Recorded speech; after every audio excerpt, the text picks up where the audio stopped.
But first, now I said last week the Albanese government had a leadership crisis, was cracking, tick, tick, tick, I said.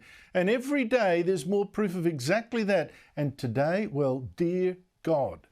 I mean, seriously, what is it with this government and our borders, just for a start? Last week, for instance, the government released more than 80 people from immigration detention, including murderers and rapists and pedophiles, without any means to control them. It hadn't prepared for a High Court decision ordering it to let them free.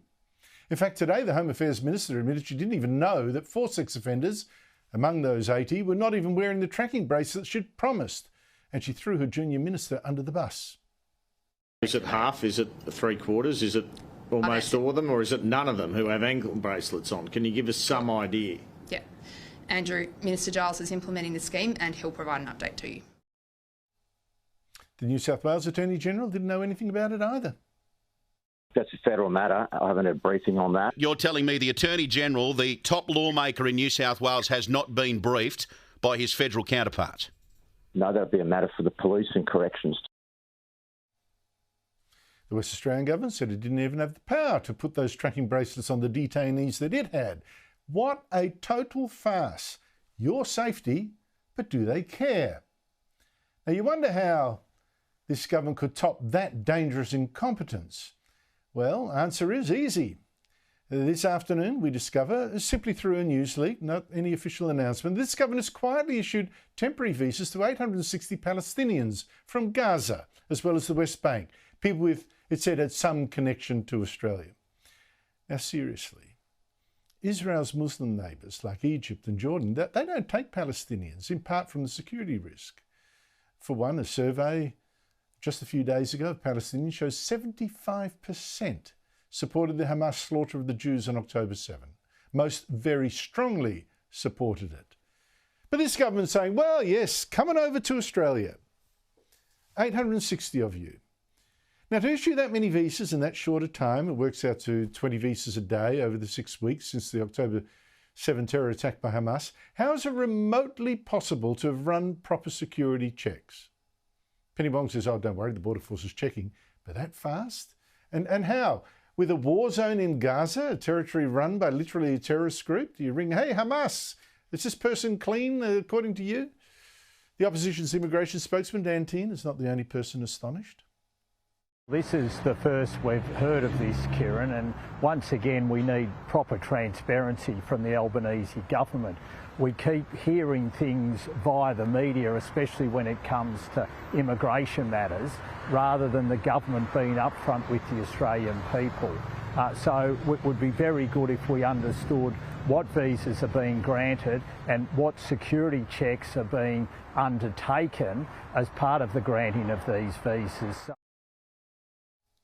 I mean, this government's turning into a circus. So take the Foreign Minister, the very left-wing Penny Wong. She tried to excuse this today by saying, well, we also issued visas to Israelis, as if, you know, Jews are also a security risk to us.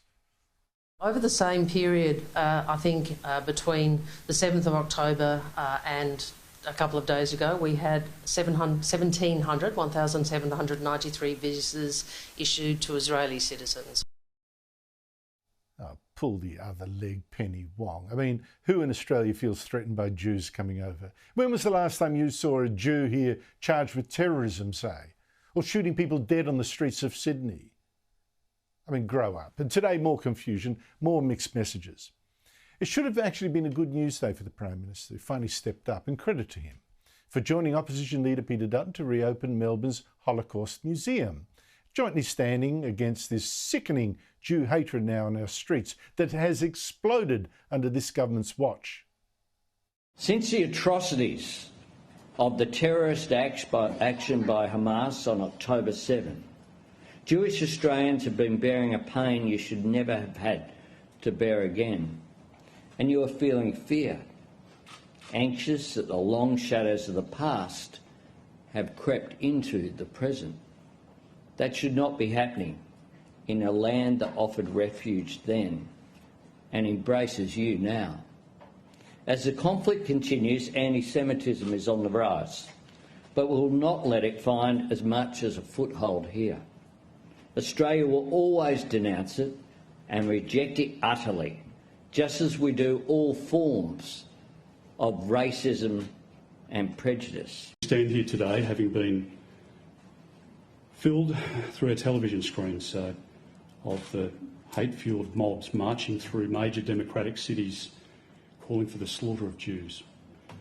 We're witnessing an unmasking and a resurgence of the same hateful thoughts and behaviours which led to the Holocaust. So that's good, right? I mean, Dutton's always been strong against the anti-Semitism, but Albanese's up to now seem to think he can't say too much without defending Muslims. Or Labour's anti-Israel left. So I say, oh, the Jews this, but also the Muslims. But like I say, credit for his speech this morning.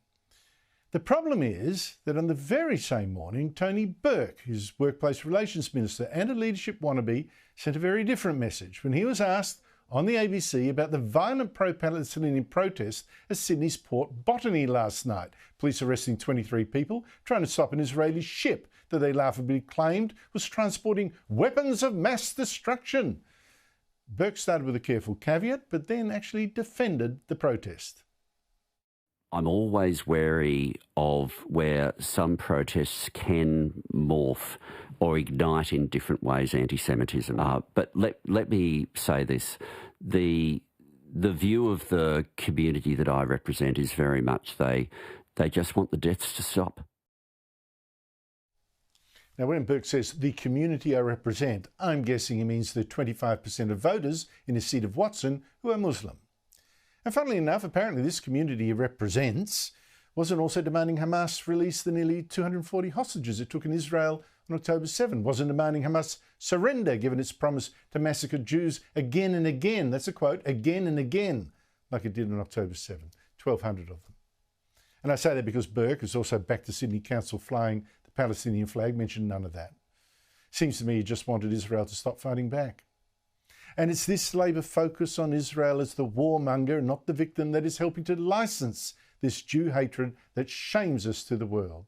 And until Albanese shuts down ministers like Burke and Wong, Australia's Jews should take the Prime Minister's words today with a lot of salt. And no wonder.